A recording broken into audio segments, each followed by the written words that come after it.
Hola, ¿cómo les va? Soy Leopoldo Kligman, otra vez con ustedes, y hoy vamos a dictar la cuarta y última clase de esta unidad, Constitución del Narcisismo. La semana pasada estuvimos trabajando la noción de narcisismo primario y las modalidades de la elección de objeto en la vida amorosa que planteaba Freud, ¿se acuerdan? Habíamos dicho, habíamos anticipado que hoy vamos a trabajar el tercer capítulo de Introducción del Narcisismo para abordar principalmente las instancias del ideal del yo y el yo ideal. Hoy vamos a comenzar por ahí, después vamos a trabajar el concepto de identificación y a partir de estas distintas cuestiones vamos a releer los diferentes desarrollos que trabajamos en esta unidad. La bibliografía para la clase de hoy es el capítulo 3 de Introducción del Narcisismo, el capítulo 7 de Psicología de las Masas y Análisis del Yo y la página 33 del Yo y el Ello. Recuerden además acompañar la lectura con la guía de lectura número 3. Bueno, vamos al capítulo 3 de Introducción del Narcisismo. Sobre el final de la clase pasada trabajamos, ¿se acuerdan, ese momento de la constitución subjetiva donde se inviste al niño, donde se lo toma por objeto? ¿Recuerdan lo que desarrollamos la vez pasada? La posición que el niño ocupa en relación al otro de los primeros cuidados. En particular me refiero al lugar que el niño ocupa para quien sostiene la función materna. ¿Recuerdan también que estuvimos trabajando en lo que decía Freud respecto del retorno del propio narcisismo abandonado? Bien, es a partir de la falta de aquello a lo que se debió renunciar que el niño va a ser investido narcisísticamente. Recuerdan que Freud decía que el hijo de algún modo permite retomar algo del propio narcisismo, pero no cualquier cosa, sino precisamente algo a lo que se debió renunciar. Es en función de aquello del propio narcisismo a lo que los padres renunciaron que el niño va a ser entonces investido libidinalmente. Bien, esto lo trabajamos la vez pasada. Ahora bien, al inicio del capítulo 3, Freud dice que ese momento, este que acabamos de mencionar, llega a su fin con el complejo de castración. Introduce de este modo algo que no estaba presente en la teoría y que va a ser retomado por Freud en la segunda tópica, digamos, bastante más adelante. Esto forma parte del tercer parcial. Y lo que señala es que los humanos, cuando renunciamos a algo, nunca es sin algún tipo de resarcimiento. Entonces, Freud se pregunta de qué manera recuperamos al menos una parte de ese narcisismo perdido de la infancia. Es una pregunta que se hace Freud al inicio de este tercer capítulo. ¿Se acuerdan que la vez pasada yo les decía que en el capítulo 1 Freud presenta el narcisismo? En el capítulo 2 justifica por qué ese narcisismo primario se tiene que resignar. Acuérdense de la estasis libidinal. Bien, y entonces, ahora, en el capítulo 3, Freud va a dar cuenta de lo que ocurrió con ese narcisismo perdido de la infancia. Es decir, en qué lugar se lo intenta recuperar. Parcialmente, claro. En cuanto a lo que recién nombré como complejo de castración, que es una noción que van a encontrar al inicio de este capítulo, todavía no tiene lugar en la teoría, no tiene un lugar central, me refiero, no tiene el lugar que va a tener dentro de unos años cuando lleguemos a lo que se conoce como la segunda tópica. El complejo de castración va a ser uno de los temas centrales de toda la tercera parte del programa, pero por ahora Freud no le otorga un lugar fundamental. Por ahora léanlo en relación a esa falta, las renuncias de los padres que configuran una falta, ¿sí? Estas renuncias a las que hacemos mención recién, y que de alguna manera permiten que el niño sea investido libidinalmente. El niño puede ocupar un lugar para la libidinización materna porque hay un lugar vacante, posible de ser ocupado. Hay una falta en juego. Luego de plantear esto, Freud retoma el tema de las pulsiones sexuales, las mociones pulsionales libidinosas que sucumben al destino de la represión. Recuerdan que se le armaba lío entre las pulsiones yoicas y las pulsiones sexuales que tomaban al yo en términos de objeto de satisfacción. Y a eso justamente se lo llamaba narcisismo. Bueno, ahora retoma el concepto de pulsión que tiene como uno de sus destinos la represión. Me estoy apoyando en los desarrollos que ustedes hacen en los otros espacios. Y entonces Freud dice que la represión proviene del yo. Para ser un poco más precisos con lo que dice acá en este texto, dice que proviene del respeto del yo por sí mismo. Lo dice en la página 90. Entonces, más adelante vamos a ubicar la fuerza de la represión en otro lugar. Ahora, en este momento, Freud la ubica en el yo, con esta precisión del respeto del yo por sí mismo. Es decir, la represión hace cultura, en el sentido de que las satisfacciones pulsionales tienen que ser domeñadas en pos de cierto ideal. Por eso, Freud dice que la represión parte del respeto del yo, el respeto que el yo tiene por sí mismo. Y entonces, ¿qué implica este respeto? Un ideal. Por ejemplo, podría ser honrado. O bien, si quieren, podemos pensar el ideal en términos de tener códigos. Para entender esta cuestión es importante que no superpongan el ideal, ¿sí? El ideal del yo, que es del cual estamos hablando, con ciertos valores supuestamente universalizables.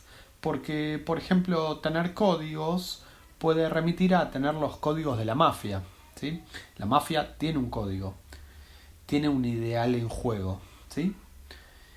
En ese sentido, el ideal no es tanto una instancia que sostiene valores supuestamente ideales y universales, sino que más bien el ideal es una instancia ordenadora, una instancia que introduce un orden.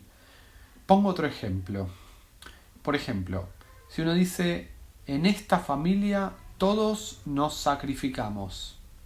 Me refiero a una familia en la que de generación en generación se transmite este rasgo que los unifica, ¿sí? Que los cohesiona. Es decir, cohesiona a los miembros del conjunto familiar. Si me siguen en lo que estoy planteando, ven que el ideal es una instancia ordenadora porque determina quién queda por dentro y quién queda por fuera de esta familia en cuestión.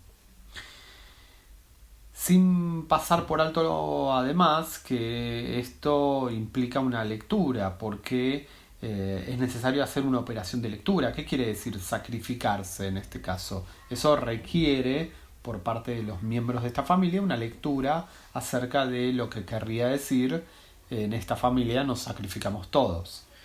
Bueno, demos un paso más. El ideal del yo es una instancia ordenadora, como dije recién.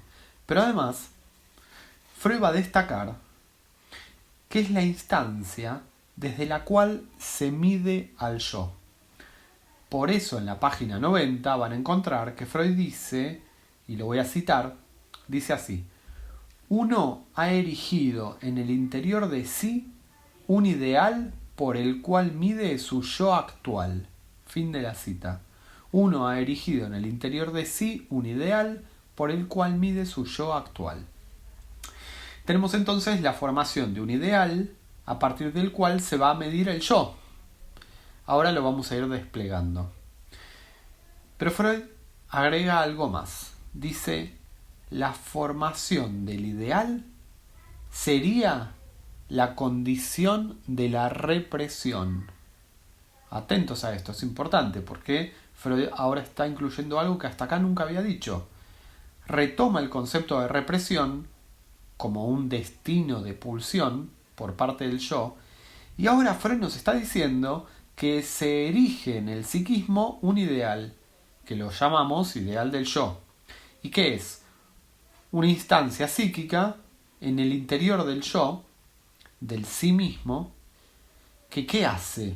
mide al yo actual con algo que se espera de ese yo. ¿Se entiende? Por ejemplo, se espera que se sacrifique. En esta familia todos nos sacrificamos. Entonces, en ese punto, en este caso, el ideal indica esta cuestión. En esta familia todos nos sacrificamos. Se mide al yo, ¿sí? Como decíamos hace un ratito, se lo mide con el ideal. Entonces, vean la novedad. El ideal del yo, dice Freud, es la condición de la represión. ¿Qué quiere decir esto? El ideal del yo no es el que reprime. La represión se pone en marcha porque más bien algo no cumple con las expectativas del ideal del yo. Es decir, un miembro de la familia que en esa familia de la que estamos hablando no se sacrifica. Pongo otro ejemplo. En una familia de doctores, al hijo, supongamos, le gustaría ser bailarín, pero no lo hizo porque estaba mal. Y entonces lo reprimió y se produjo un síntoma. ¿Por qué estaba mal ser bailarín? Porque en ese caso no cumple con las expectativas del ideal del yo. Podría ser al revés, una familia de bailarines en donde uno quiere ser doctor. Y entonces se reprime ese deseo por ser doctor porque en esta casa es una casa de bailarines, ¿se entiende? El ideal cohesiona, pero al mismo tiempo marca ciertas expectativas y cuando no se cumplen esas expectativas se pone en marcha la represión en contra de aquello que atenta contra las expectativas del ideal del yo. Bien. Por otro lado, vamos a articular el ideal del yo con el tótem de Tótem y Tabú que ustedes trabajan en el espacio de teóricos. La constitución del tótem, de este ideal que ordena, que arma un conjunto de aquellos que comparten un mismo tótem, por ejemplo un conjunto de hermanos que quedan hermanados por el mismo apellido, este tótem, en este caso el apellido, va a depender del padre muerto. Los remito a Tótem y Tabú para poder articular los desarrollos acerca del ideal del yo que ahora estamos trabajando, con los desarrollos del mito en torno a la función del tótem. En cuanto a nuestro ejemplo, este chico al que le gusta bailar y lo reprimió porque no era acorde al ideal, este chico es de la tribu de los médicos. Tomo el término tribu porque justamente esto es lo que a ustedes les va a permitir articularlo con Tótem y Tabú. El tótem médico que organiza un conjunto, que en este caso es el rasgo familiar que ordena, delimita, cohesiona lo que pertenece y lo que no pertenece a esta familia en cuestión. El ideal introduce un deber ser, dije, ¿sí? Porque a veces alguien puede tener ganas de portarse un poquito mal, diría Freud, y en este punto el deber ser impone la prohibición de ciertos modos de satisfacción sexual, se los reprime y tienen como destino disfrazarse de alguna otra cosa para de esta manera adquirir una satisfacción sustitutiva. Y en ese punto aparece el síntoma. Entonces, lo que hace este ideal, a partir de acá lo vamos a llamar ideal del yo, anótenlo. Este ideal del yo lo que hace es medir, debo ser como, no sabemos cómo qué, pero lo que hace este ideal del yo es medir, es decir, se la pasa midiendo. El ideal del yo es una vara con la que se mide. ¿Y qué es lo que mide?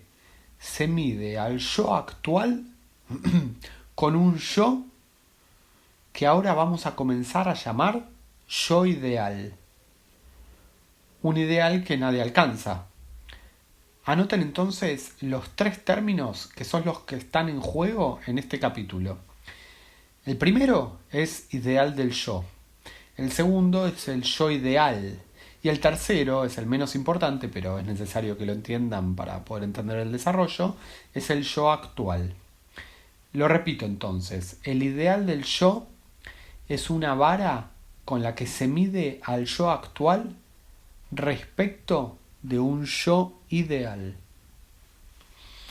Además, dice Freud, que el ideal es una representación cultural y ética. No es intelectual, sino más bien es normativa. Es decir, que implica exigencias. Por ejemplo, exige sacarse un 10 y si no, te inhibe. Insisto con esto porque es central. Tenemos tres términos. El yo actual, el yo ideal, que es la imagen a la cual el yo tiende a parecerse, es una imagen idealizada de uno mismo. En términos de cómo lo venimos trabajando, el yo ideal es un objeto, es la imagen de mi semejante. Recuerden que el yo se constituía por un cuerpo parecido al propio. ¿Se acuerdan cuando empezamos a trabajar esto en nuestra segunda clase de esta unidad? Cuando trabajamos la constitución del yo por medio de un acto psíquico, que era la identificación, y que el yo se constituía identificándose a un semejante, se comparaba con un semejante que era tomado como un objeto. Bien, nos estamos refiriendo a ese es el yo ideal. Y el ideal del yo, en cambio, es una instancia simbólica, psíquica, que mide si el yo actual se acerca al yo ideal, es decir, si se parece o no al yo ideal. ¿Me entienden? Esta instancia, el ideal del yo, es la condición de la represión. No es lo mismo el ideal del yo como instancia psíquica que el yo ideal, que es esta imagen a la que el yo actual tiende a parecerse. Entonces Freud nos dice que sobre ese yo ideal, la imagen a la cual el yo tiende a parecerse, recae ahora sobre esa imagen el amor de sí mismo, del narcisismo primario. ¿Lo ven? Acá se intenta recuperar ese narcisismo perdido de la infancia del cual veníamos hablando la vez pasada. Recuerdan que el narcisismo primario era ese narcisismo de los padres que ubicaba al niño como su majestad el bebé, sin imperfecciones. Entonces, el yo ideal es el que hereda el amor de sí mismo. Ese yo ideal al que el yo actual intenta parecerse. ¿Entienden? El narcisismo aparece desplazado ahora sobre este nuevo yo ideal. Y dice Freud que como el infantil, este yo ideal se encuentra en posesión de todas las perfecciones, porque el narcisismo primario está desplazado a este yo ideal. Es decir, que esa imagen, este yo ideal, recupera las perfecciones que se jugaban en el narcisismo primario. Lo repito, esa imagen que es el yo ideal recupera todas las perfecciones que se planteaban en torno al narcisismo primario. Todas esas perfecciones que veía el padre que les mostraba las fotos de sus hijos, ¿se acuerdan lo que planteábamos al inicio de la clase pasada? Entonces, por eso, todas esas perfecciones, por eso Freud dice que el narcisismo primario se desplaza al yo ideal, porque esas perfecciones que se veían en el narcisismo, ahora se las encuentra en el yo ideal. En ese sentido, Freud dice que los lugares de goce no se abandonan fácilmente. Me refiero a que no se abandona tan fácilmente ese punto de supuesta satisfacción narcisística en la perfección. Aquello que fue un goce infantil no se abandona. Se siguen sosteniendo los modos infantiles de satisfacción. Respecto del narcisismo, si fui todo para mi madre, si era su tesoro y qué sé yo cuántas cosas más, esas perfecciones del narcisismo primario se desplazan al yo ideal y se intentan alcanzar. Por eso, en la página 91 de este texto, Introducción al Narcisismo, van a leer que Freud dice lo siguiente. Dice así: lo que él proyecta frente a sí como su ideal es el sustituto del narcisismo perdido de su infancia. en la que él fue su propio ideal. Este es uno de los puntos de llegada de lo que venimos trabajando a lo largo de estas clases. Ven que el ideal del yo y el yo ideal son cuestiones muy distintas. El yo ideal es la imagen a la que el yo quiere parecerse, una imagen proyectada frente a sí, dice Freud, una imagen donde se recupera parcialmente el narcisismo perdido de la infancia. Y en cambio, por otro lado, el ideal del yo no es una imagen proyectada, más bien es una instancia psíquica simbólica que marca lo que debes ser y que mide si alcanzás la imagen que debes ser. El ideal se presenta a partir de rasgos que el sujeto recorta de esos otros primordiales. Lo que los otros primordiales esperan de uno, no es que el ideal sale de cualquier lado. Son trozos de discurso de esos otros primordiales, digamos, de los padres, los abuelos y las abuelas, los maestros, los educadores. Son trozos de discurso de lo que se espera de uno. Por ejemplo, no hay que tener miedo a nada, o hay que ir contra todo, o los hombres no lloran, las mujeres de esta familia somos así o asá. ¿Se entiende? Estas frases que se transmiten discursivamente y que conforman esto que estamos ubicando en torno del ideal. Freud va a ubicar dos operaciones con respecto al objeto y la libido. Una es la idealización y la otra la sublimación. Son procesos donde en un caso se idealiza al objeto, se lo engrandece y se lo realza psíquicamente, es decir, hay una sobreestimación del objeto, y es lo que a veces llamamos enamoramiento. Se idealiza al objeto, se pone al objeto en ese lugar que uno querría alcanzar, es decir, ser como ese objeto. Y en cambio, en el otro caso, el de la sublimación, ¿se acuerdan que era uno de los destinos de la pulsión en el texto que ustedes trabajan en los trabajos prácticos, Pulsiones y Destinos de Pulsión? Y ahí Freud lo que plantea en torno de la sublimación es que hay un desvío de la meta de la pulsión. Un desvío de la meta de la pulsión. En algunas ocasiones el artista, ¿se acuerdan que lo estuvimos trabajando juntos? Es el que puede sublimar aquello que los neuróticos realizan a escondidas, no cumpliendo con el ideal. Ven que estoy conectando esta unidad 5 de seminarios con lo que nosotros también juntos estuvimos trabajando en la unidad pasada, en la unidad 4, cuando trabajamos fantasías, en particular el texto del creador literario del fantaseo. Bien, Freud a propósito de esto no solo introduce la instancia del ideal del yo, sino también la conciencia moral que estaría encargada de vigilar el cumplimiento del ideal del yo.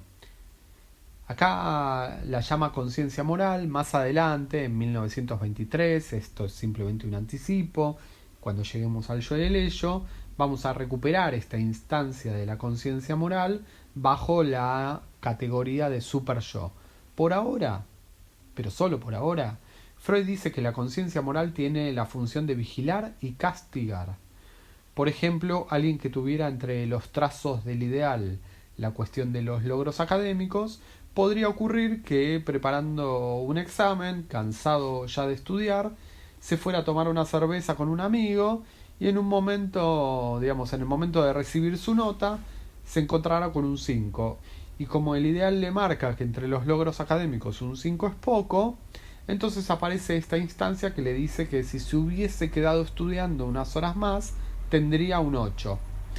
La conciencia moral, entonces, aparece como una instancia de observación que vigila y castiga. Esto lo vamos a retomar, por ahora no es central, lo vamos a retomar cuando abordemos la noción de super yo, pero lo planteo porque ya está enunciado por Freud acá mismo, en este mismo texto, Introducción del Narcisismo. Podemos retomar brevemente la idea freudiana del enamoramiento, que trabajamos la vez pasada, pero ahora a partir de estas nuevas instancias. Recuerdan que el enamoramiento, Freud decía que es cuando se cede la libido yoica al objeto, es decir, que se empobrece el yo en función del objeto. Bien, ahora lo que podemos agregar es que el objeto del cual el yo se enamora está puesto en el yo ideal. Como el ideal del yo determina dónde se pone la carga libidinal, es decir, el ideal del yo va marcando objetos, entonces ese yo ideal es o bien aquel al cual se aspira a ser, ese que se querría ser, o bien también podría ser aquel que se quiere tener en el sentido de la libidinización, del sentido amoroso del término, ¿sí? En el caso del enamoramiento es aquel al que se quiere tener, justamente. Por eso hay empobrecimiento yoico, porque si bien hay carga libidinal del yo, que no se cede nunca a los objetos, ¿se acuerdan que lo trabajamos con la meva? En cambio, en el enamoramiento se cede la libido yoica.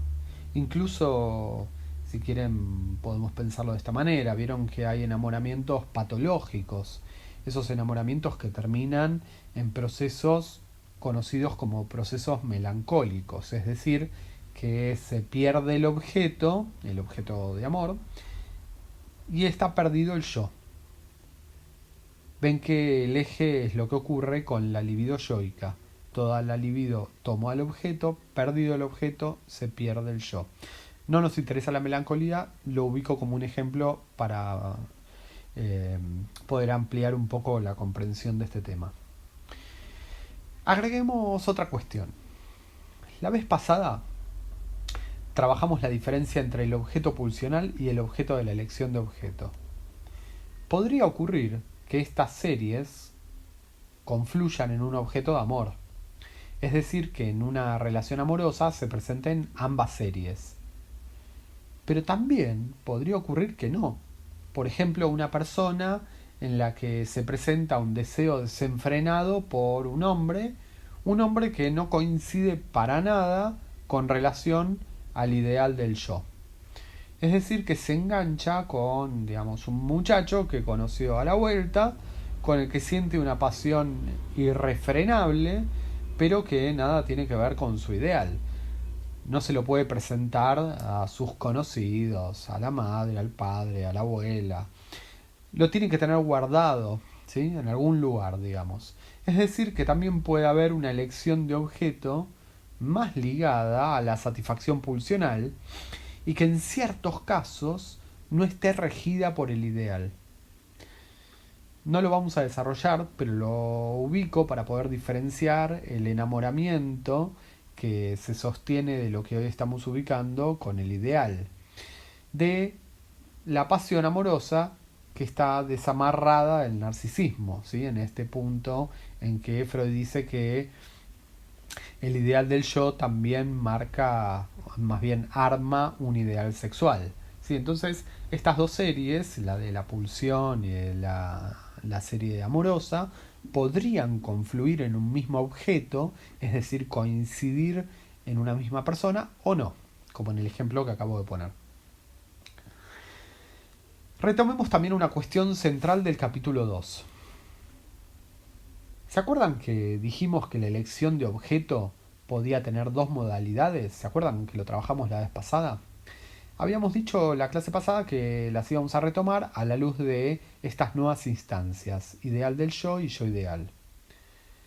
Y se acuerdan que habíamos dicho que había dos modalidades, la forma anaclítica y la narcisística. Bien, retomemos la narcisística a partir de estas nuevas instancias del capítulo 3. ¿Se acuerdan que eran 4? La primera era lo que uno es. Y acá ubicamos el yo ideal. Entonces, se trata de una elección amorosa donde se elige a alguien que pueda funcionar de soporte de esa imagen idealizada que uno tiene de sí mismo, ¿sí? Esa es la primera. La segunda es lo que uno querría ser. Y acá lo que ordena esta elección de objeto, sin lugar a dudas, es el ideal del yo. La tercera es a lo que uno fue. Y acá ubicamos el narcisismo primario. Y la cuarta, a lo que uno fue en el sentido de ese lugar que se ocupó como objeto de la libido de los padres, ¿se entiende, no? Por eso estamos ubicando el narcisismo primario. Su majestad el bebé, como decía Freud. Y la cuarta y última forma, a la persona que fue una parte del sí mismo propio. Esta forma la situamos extensamente sobre el final de la clase pasada y hoy al inicio la retomamos cuando ubicamos la libidinización del niño. Bien, y ahora retomemos la constitución del yo, otro de los temas centrales de esta unidad, ¿sí? Tal vez, probablemente uno de los dos temas más importantes. En la constitución del narcisismo, ¿se acuerdan que ubicábamos el nuevo acto psíquico? Y ahí leíamos la identificación. Ahí situamos que el yo se compara a un objeto. La novedad es que ese objeto al que yo se compara para constituirse, recuerden que no hay una unidad comparable al yo desde el inicio, ese objeto al que el yo se identifica se señala desde un lugar. ¿Cuál es el lugar? El ideal del yo. El ideal del yo señala ese objeto de comparación, ese objeto al que se identifica el yo para constituirse. Entonces, desde el ideal del yo se señala ese otro yo al que se identifica el yo para constituirse. Es decir, desde el ideal del yo se señala ese yo ideal. ¿Se entiende? Entonces, pueden releer el capítulo 1, lo que estuvimos trabajando en la segunda clase de esta unidad, para volver a leer la constitución del yo a partir de estas instancias, ideal del yo y yo ideal. Bueno, para terminar esta clase de hoy vamos a introducirnos al último tema, que es el tema de la identificación. Para ir a psicología de las masas, que es donde vamos a trabajar este tema, porque recuerdan que cuando Freud habla del nuevo acto psíquico para pensar la constitución del yo, Freud en Introducción del Narcisismo no especifica que ese nuevo acto es la identificación, eso lo leíamos nosotros. Bueno, ahora vamos a trabajar la identificación y para eso vamos a ir a psicología de las masas.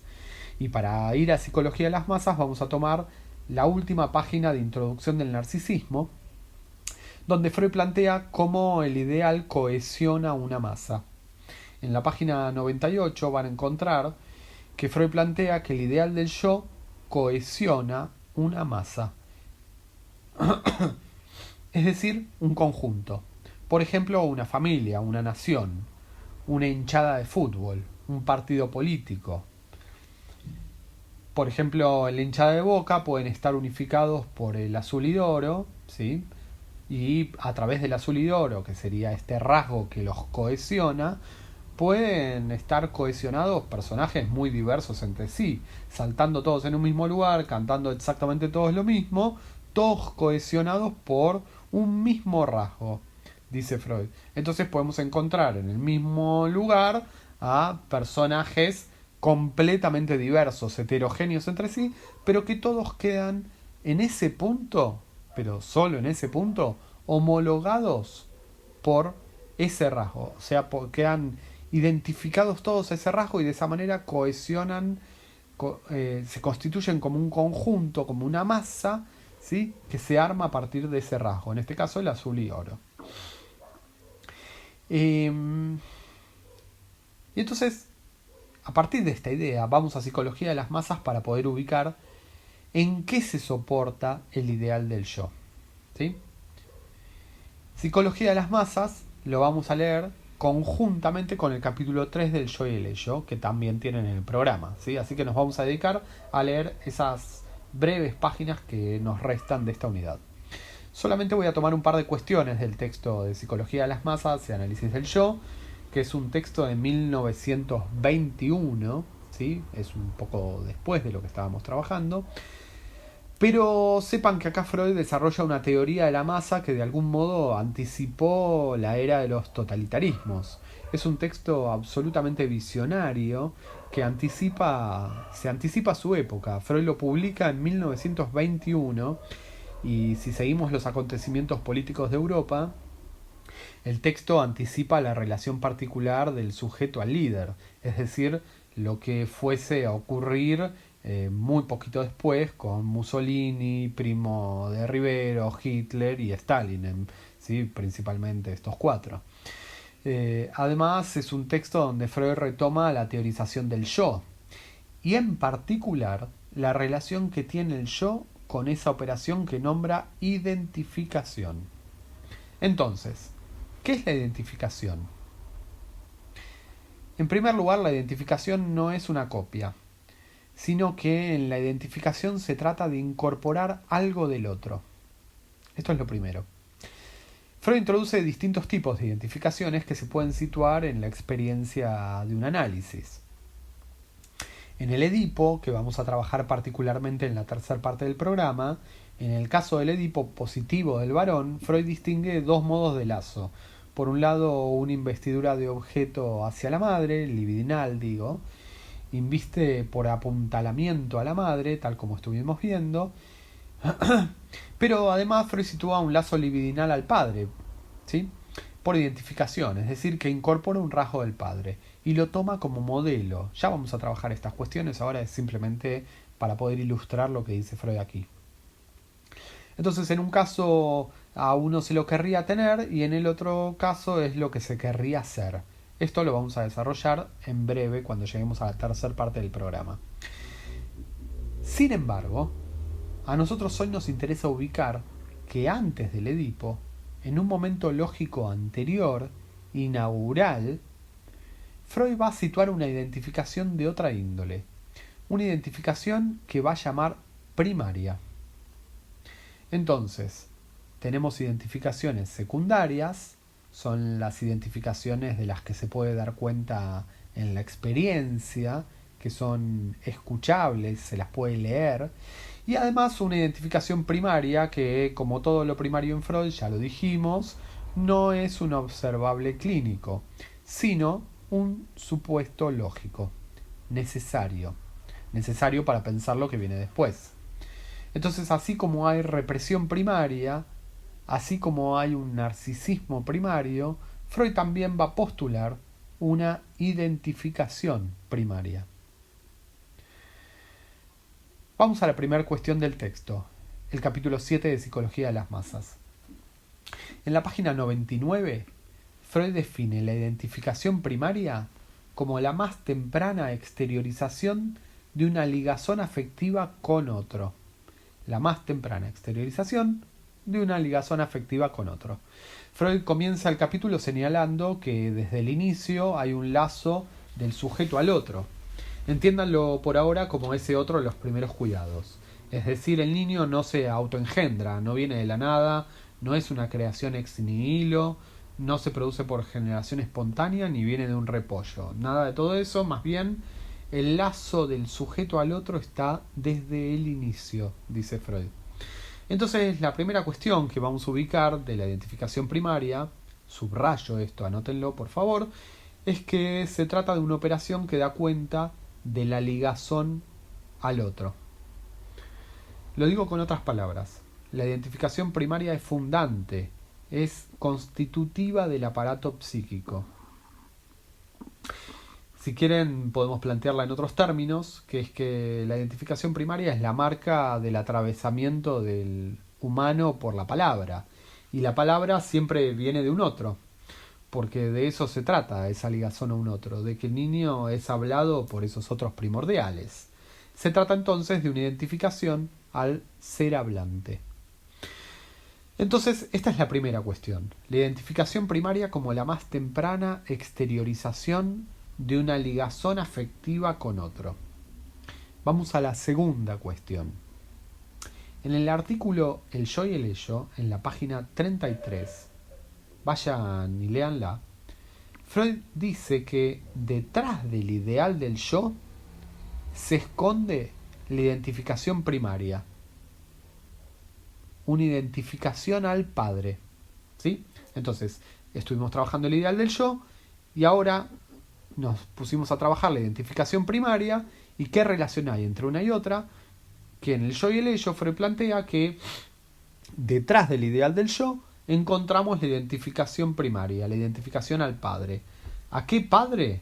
Al padre de la prehistoria, aclara Freud. El padre de la prehistoria es el padre de Totem y Tabú, el padre muerto, el mito que estuvieron trabajando en el espacio de teóricos, en prácticos y teóricos, pero principalmente en teóricos.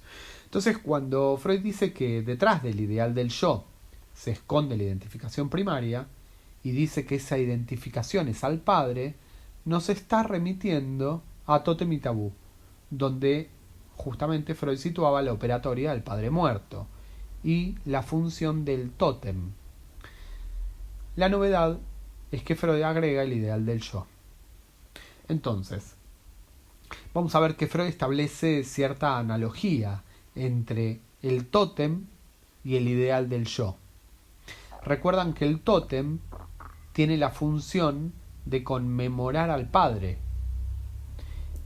Me remito al mito de Totem y Tabú, ¿sí? El tótem permitía conmemorar al padre muerto.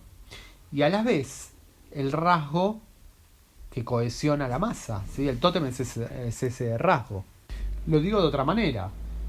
El tótem identifica a los que son parte de un clan.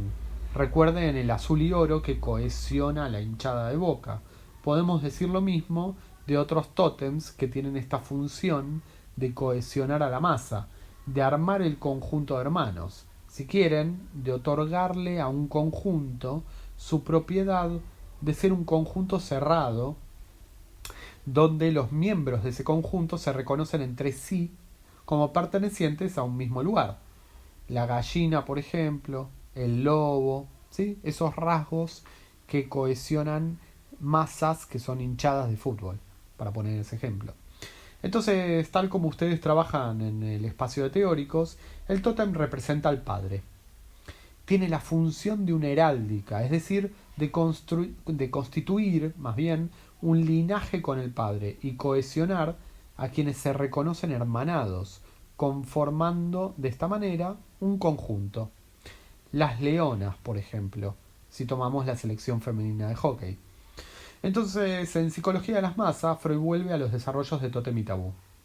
De este modo, si el tótem representa al padre, el ideal del yo, análogo al tótem, le da alguna representación a esta primera marca de la identificación primaria. Se trata de una analogía. El tótem representa al padre muerto y el ideal del yo le da algún tipo de representación a la marca del atravesamiento del sujeto por la palabra. Por eso, una década después de formular el mito de Tótem y Tabú, Freud dice en la página 33 del Yo y el Ello que detrás del ideal del yo se esconde la identificación primaria, una identificación al padre, el padre de la prehistoria, el padre muerto, que trabajaron como una marca. Recapitulo. Primero ubicamos la identificación primaria, después trabajamos por qué detrás del ideal del yo se esconde la identificación primaria. Y ahora vamos a articular estos desarrollos con la constitución del narcisismo y de esta manera vamos a finalizar. Pasemos entonces a esta tercera y última cuestión referida a la identificación. El postulado que les propongo es el siguiente. La identificación primaria es condición de todo el movimiento del narcisismo. ¿Por qué? Porque la identificación primaria es aquello que está detrás del ideal del yo, dijimos. Y el ideal del yo, a su vez, es el soporte de la constitución del narcisismo, tal como estuvimos viendo al inicio de la clase de hoy. ¿Se acuerdan que el ideal del yo marca al yo ideal? Es decir, a ese objeto al cual el yo se compara y se identifica para constituirse como un yo unificado, como un yo del narcisismo secundario. Despliego estas ideas y terminamos. Si la identificación primaria no es el desenlace de una investidura de objeto, si es previa a todo lazo afectivo, entienden que esta identificación no es el resultado de un replegamiento de las investiduras, como indicaba Freud, que sí ocurría en la constitución del yo, mediante el nuevo acto psíquico, ¿sí? Entonces, en este punto, en la introducción del narcisismo, la constitución del narcisismo, implicaba el replegamiento de las investiduras de objeto. Es decir, la constitución del narcisismo suponía un desenlace de la investidura de objeto. Pero ahora, con la identificación primaria, estamos ubicando la condición de posibilidad de todo el movimiento del narcisismo. La identificación primaria es anterior y es condición de la constitución del narcisismo. Entonces, vamos a distinguir la identificación primaria, que no es el desenlace de una investidura de objeto, de una serie de identificaciones secundarias que van a encontrar en el texto, una serie de identificaciones que sí son el desenlace de investiduras de objeto, que vamos a nombrar de estas solamente la primera de esas modalidades secundarias de la identificación, la que Freud llama la identificación al rasgo. La identificación al rasgo se produce con un otro que tiene el carácter de un objeto libidinal y consiste en una operación por la cual se toma un rasgo de ese otro, se lo hace propio, se lo incorpora. Por ejemplo, una chica que se pelea con el novio y se hace fanática de la misma banda que le gustaba a él, una banda que antes le era totalmente indiferente. Es decir, que hay cierto rasgo que toma de su objeto amoroso y que le permite conservarlo a su objeto amoroso, ¿se entiende? Entonces, la identificación es un modo de conservar algo del objeto de amor. Lo repito, lo subrayo. La identificación, esta que estamos trabajando, es un modo de conservar algo del objeto de amor. Se renuncia al objeto libidinizado, pero se lo conserva en un rasgo que el sujeto se apropia. Es decir, son rasgos que van moldeando al yo. El yo se va construyendo en torno a estos rasgos que van configurando un yo como un mosaico de identificaciones. A lo largo de nuestra vida vamos tomando rasgos de aquellos con quienes entramos en distintos tipos de relaciones libidinales, ya sean amistosas o amorosas. Es decir, que vamos tomando rasgos y a eso nos vamos moldeando. Eso nos va moldeando por vía de las identificaciones. El yo se va tallando sobre la matriz de esos rasgos identificatorios que tomamos de estos otros. Me refiero a gestos, modos de hablar, por ejemplo, que tienen que ver con otros. Y entonces, en ese sentido, el yo del narcisismo secundario es un mosaico de identificaciones, ¿sí? Está compuesto por múltiples identificaciones. Ahora podemos volver, entonces, a la identificación como condición de todo el movimiento del narcisismo. ¿En qué se sostiene la constitución del narcisismo? En el ideal del yo. Y detrás de esta instancia simbólica se esconde la identificación primaria, habíamos dicho. Solo vamos a contar con la operatoria del ideal del yo si está sostenido por la identificación primaria, esa que se esconde detrás de él. Esto nos lleva a la relación entre el ideal del yo, el yo ideal y las identificaciones secundarias. ¿Recuerdan el yo ideal? El yo ideal lo planteábamos como esa imagen libidinizada por la madre, ese lugar que ocupa el niño en relación al ideal de la madre, es decir, lo que Freud llama en el texto, su majestad del bebé. El niño ocupa un lugar en la mirada de los padres, ese yo ideal que es una ficción ideal, su majestad del bebé. Pero ahora agregamos que ese yo ideal, si bien se determina a partir del ideal de la madre, está sostenido por las identificaciones secundarias a imagen y semejanza del otro. El objeto ofrece imágenes que el niño reconduce a su propio cuerpo. Ahí ubicamos el nuevo acto psíquico de introducción del narcisismo, en esa identificación narcisística con un semejante.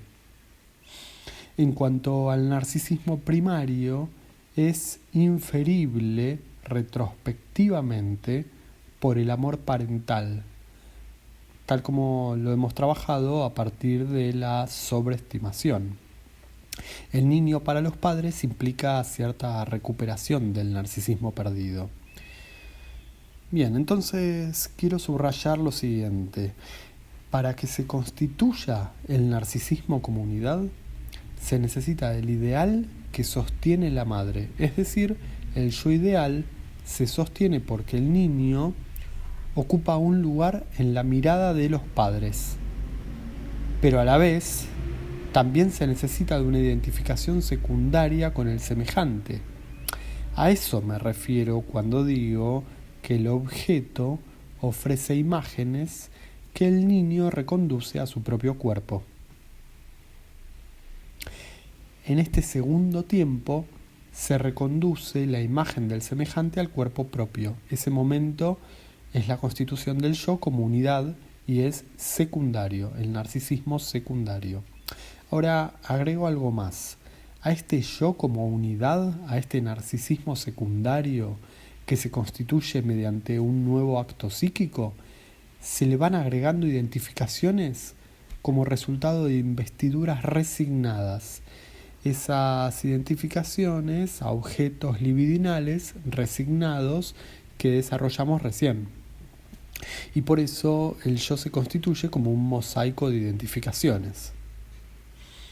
Fíjense en el detalle de la letra freudiana. En Introducción del Narcisismo, Freud decía que el yo se va desarrollando. ¿Ven la diferencia? Una cuestión es la constitución del yo como una unidad por efecto del nuevo acto psíquico, y otra cuestión distinta y lógicamente posterior son las identificaciones secundarias que se van agregando a lo largo de la vida, no en el acto de la constitución del yo. Es decir, hay un acto, el de la constitución del narcisismo secundario, donde ubicamos una identificación narcisística con un semejante, pero que a su vez se sostiene de la identificación primaria. Y después de ese acto, también situamos un desarrollo del yo, porque obviamente el yo no es igual 20 años después. Por eso Freud dice que el yo es un cementerio de identificaciones. ¿Y a qué se refiere con este cementerio de identificaciones? Teníamos la libido yoica y la libido de objeto. Cuando el yo investiga un objeto y luego tenía que resignar esa investidura, supongamos porque se distanció o se peleó con su pareja, esas investiduras de objeto resignadas, Freud nos está diciendo que el yo se identifica un rasgo de ese objeto que perdió. Y de esa manera lo conserva identificándose a un rasgo de ese objeto de amor perdido. Porque ya no tiene el objeto, ahora lo que tiene es un rasgo de ese objeto, lo porta. Por eso Freud dice que las investiduras de objetos resignadas se transforman en identificaciones. El yo es un cementerio de identificaciones de todas esas investiduras de objetos resignadas. El yo es como un cuadro de Picasso que genera una ilusión de unidad, pero en realidad cuando uno lo mira de cerca está conformado por múltiples rasgos, que son identificaciones de investiduras de objetos resignadas, si estamos hablando del yo, claro. Para finalizar entonces esta unidad, recapitulemos el trabajo de la clase de hoy. Primero iniciamos la clase retomando lo que trabajamos la clase anterior, nuestra tercera clase de esta unidad, en relación al narcisismo perdido de la infancia. Situamos los lugares donde se recupera parcialmente el narcisismo primario. Trabajamos la instancia del ideal del yo y su articulación y diferencia con el yo ideal. También ubicamos la relación con una instancia que nombra conciencia moral, que de alguna manera anticipa el concepto de super yo que vamos a trabajar más adelante en la tercera parte del programa. También trabajamos la noción de identificación, respecto de la cual distinguimos por un lado la identificación primaria y por otro las identificaciones secundarias. A partir de estos conceptos de ideal del yo, el yo ideal e identificación, retomamos distintos desarrollos de introducción del narcisismo que estuvimos viendo la clase pasada. Es decir, principalmente el planteo freudiano acerca del enamoramiento, la diferencia entre el objeto pulsional y el objeto de la elección de objeto, la modalidad narcisística de elección de objeto y la constitución del yo. Bien, de esta manera entonces damos por finalizada la unidad de narcisismo. Nos vamos a encontrar nuevamente en la tercera parte del programa. Ustedes continuarán la clase que viene con la siguiente unidad, es decir, la unidad número 6, pero nosotros nos reencontramos recién al inicio de la tercera parte del programa. Bueno, gracias por haber escuchado la clase y que tengan una buena semana.